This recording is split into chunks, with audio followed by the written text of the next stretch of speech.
video. This one's going to be for beginners also. I just want to go over the different types of baiting needles out there. At some point, as soon as you get into carp fishing, you have to get baiting needles. There's no other way to do the hair rig, or probably about 95% of the rigs out there, unless you're putting it right on the hook, which you can't do that boilie, tiger nuts, or whatnot. You can do it with sweet corn, but that's about it. Maybe floaters, something like that. But I just want to go over the different types of needles.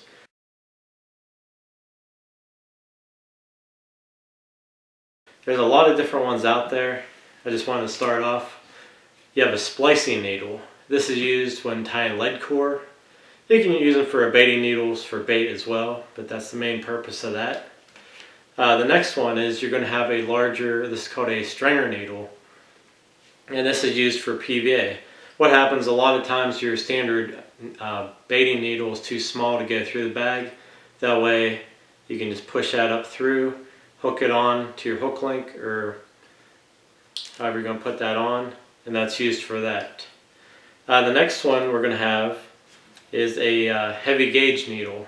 That's going to be used for if you're doing tiger nuts, like right here, or even boilies. That way you can just slide it through real easy and you don't break your needle. And also, I just wanted to point out, you have two different types. I'm going to show a photo here in a second. You're either going to have a gated needle, which has a little gate, which you'll see in a second,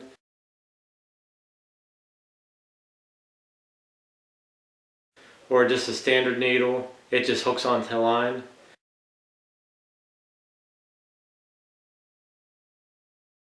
The only problem with the ones like this here is when you pull the line, the hair itself through the bait, sometimes it comes off, but either one's good. Finally, you have a ultrafine baiting needle. It's a smaller gauge wire. It's a lot more fragile. You can see it flexes easy. That's going to be used for fragile baits like your sweet corn. If you'd use a standard needle through that, you're going to split it, then it's just going to come off your hair. But if you use this real fine gauge, it's going to put a very tiny hole in it. You'll be able to slide it onto the hair. There's other ones as well. I think that's really about the top three that you should really buy. Always keep extras because you will break them. I can't tell you how many I've gone through. But you're always going to use PVA, so you need a PVA needle. You're always going to use boilies, tiger nuts, harder baits, so you need a heavy gauge one. And then also the trusty sweet corn, when nothing else is working, you have an ultra fine one. And I'm going to zoom in here in a second just so you can see the different types I have. Also, you have like a standard one. There's all different types here. This one just fits in your pocket. It slides down when you're done, that way you don't jab yourself. It slides up when you want to use it, slides back down.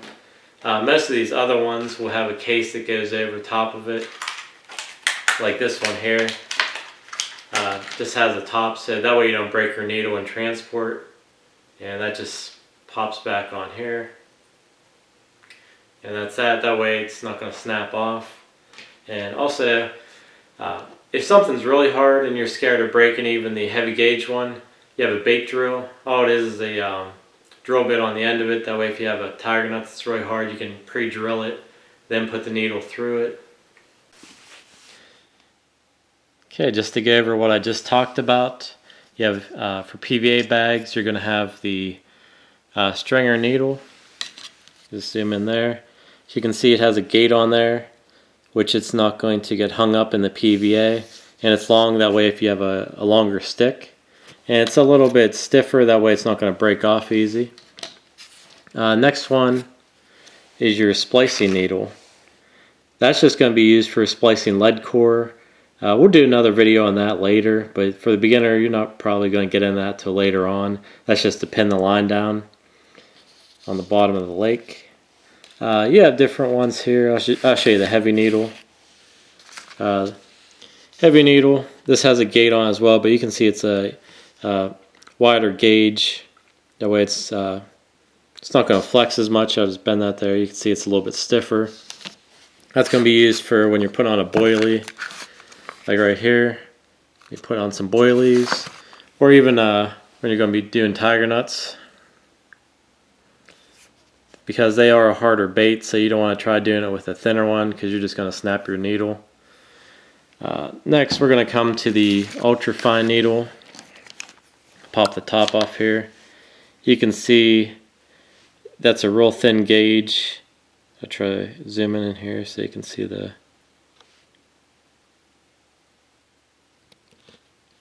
It's hard to zoom, but I'll take a still shot of that so you can see it.